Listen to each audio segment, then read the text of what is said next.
पति को संभोग सुख दो तो वो तुम्हें दुनिया के सारे सुख देगा। अपनी सहेलियों, माँ और चाची से ये बात हमेशा सुनती आ रही थी, लेकिन असल में कमी कुछ और थी। 35 साल की उम्र में मेरा विवाह हुआ, ये काफ़ी लेट समय था, और जिससे मेरी शादी हुई उसकी उम्र 37 साल थी। पहले लोग शादी जल्दी करने पर जोर देते थे, लेकिन आज लोग पहले करियर बनाने के पीछे भागते हैं। कम उम्र में हुई शादी आपको आपके पार्टनर और परिवार से घुलने मिलने में ज़्यादा आसान होती है, लेकिन देर में हुई शादी में लोग इतने ज़्यादा जटिल हो जाते हैं कि वह अपने आप को नए माहौल में ढाल नहीं पाते। 35 की उम्र में शादी होने से वैसे तो हो शरीर में कामवासना खत्म हो जाती है, रही सही कसर 37 साल के पुरुष के अंदर भी नहीं बचती है तो एक बात वो है साथ। जब मेरी शादी हुई तो मुझे पता था जिस व्यक्ति से मेरी शादी हो रही है वो काफ़ी कम कमाता है, और 35 साल की उम्र होने पर मेरी माँ को भी काफ़ी चिंता होने लगी थी, क्योंकि मेरे पापा की मृत्यु समय से पहले हो गई थी। मैंने घर वालों से बात की तो लोगों ने बोला शादी करो नहीं तो उम्र निकल जाएगी। सहेलियों से बोला तो उन्होंने बोला रात को बिस्तर पर पति को खुश रखो, वो खुद मेहनत करके ज़्यादा पैसा कमाएगा। सबकी बातों को ध्यान में रख कर मैंने शादी कर ली, लेकिन शादी के बाद पत्नी के साथ साथ एक पुरुष की ज़िंदगी में एक और चीज़ आती है जिसे हम जिम्मेदारी के नाम से जानते हैं। जिनसे मेरी शादी हुई थी वो इस बात को जानते थे कि मैं शादी से खुश नहीं हूँ, क्योंकि उनकी आय कम है। शादी के पहली रात उन्होंने मुझसे कहा, देखो मेरी आय कम है, उम्र ज़्यादा है, इसका मतलब ये नहीं कि हम दोनों साथ में खुश नहीं रह सकते। मैं तुम्हें सभी संसाधन तो दे नहीं सकता, लेकिन इतने ज़रूर दे सकता हूँ कि हमारी ज़िंदगी अच्छे से चले। और उस रात खाली यही बात हुई।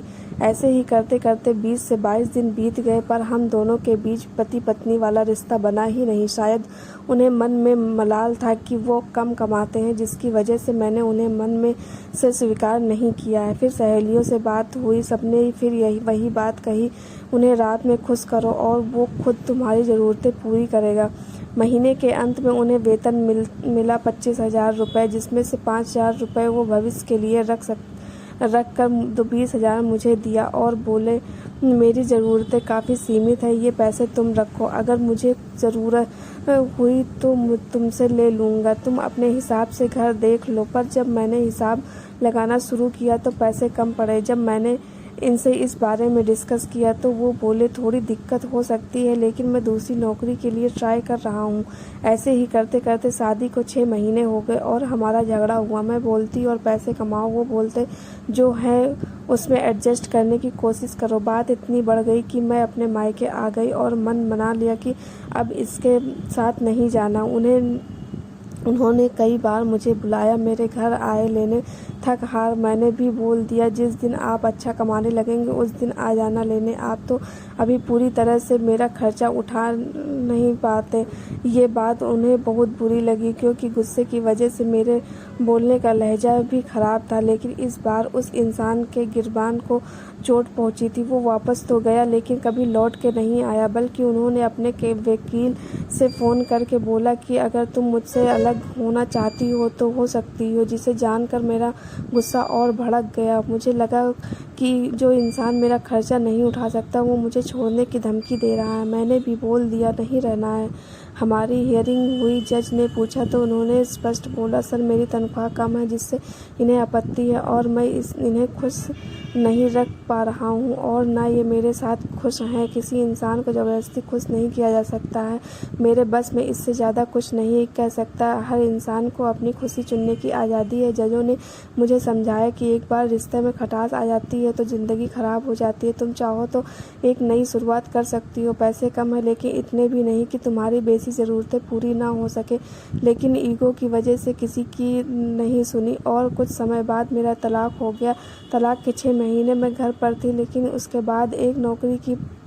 अब मेरी उम्र 37 साल हो गई है और मैंने नौकरी करने का निश्चय किया। नौकरी पर आने पर पता चला कि कितना मेहनत का काम है, और ये भी पता चला कि डाइवोर्सी लड़की के आगे पीछे सब घूमते हैं, मौके की तलाश करते हैं कि कब मौका मिले और इसके साथ कुछ करने को मिले। काम अच्छा हो तो आपकी कोई तारीफ़ नहीं करता, लेकिन अगर काम में कमी हो तो ऑफिस से लेके जूनियर तक पीछे पड़ जाते। मेरी तनख्वाह 15,000 की है। अब समझ में आने लगा था कि नौकरी करना कितना कठिन है। कुछ भी चाहो लेकिन हमारे हाथ में कुछ नहीं है। अब जिस 15,000 के लिए मुझे 10 से 6 काम करना पड़ता था, लोगों की हैरेसमेंट का सामना करना पड़ता था, पहले उससे ज़्यादा घर बैठे 20,000 मिलता, लेकिन अब काम करने के बाद 15,000 मिल रहा है। ऊपर से दिन भर की मेहनत। एक पुरुष अपने परिवार की कमी को पूरा करने के लिए दिन रात मेहनत करता है, लेकिन हम औरतें सिर्फ ये सोचते हैं कि कैसे हमारा काम पूरा हो। लेकिन आज उसी शख्स की नौकरी में तनख्वाह 86,000 रुपये है। मैंने ये गलती की, रिश्ते को पैसे के पैरामीटर के पर तौलने लगी थी, लेकिन है सही नहीं था। यदि प्यार से समझती तो हमारा जीवन भी आगे अच्छा चलता। आज के दौर में लड़कियां किसी लड़के से शादी करने से पहले ये जानना चाहती हैं कि लड़का कितना कमा रहा है, लेकिन असल में किसी से शादी करने से पहले ये जानना जरूरी है कि उसका चरित्र कैसा है। शादी जैसे बंधन को चलाने के लिए जरूरी है आपसी सहमति, सामंजस्य और विश्वास। लेकिन आज मेरी तरह सभी लड़कियां अपनी शादी में सबसे पहले ये देखती हैं कि लड़का पैसा कितना कमा रहा है। लड़कियां तो लड़कियां, उनके माँ बाप भी यही देखते हैं। एक अच्छा रिश्ता पैसे की दम पर नहीं चलता। मुझे ये बात तब समझ आई जब मैंने अपना रिश्ता खो दिया। किसी अमीर से 4 बात सुनने से बेहतर है कि किसी कम आय वाले के साथ शादी करके साथ खुश रहने में आनंद है। ये एक सत्य घटना पर है। आप बताइए, आप हिसाब से रिश्ते चलाने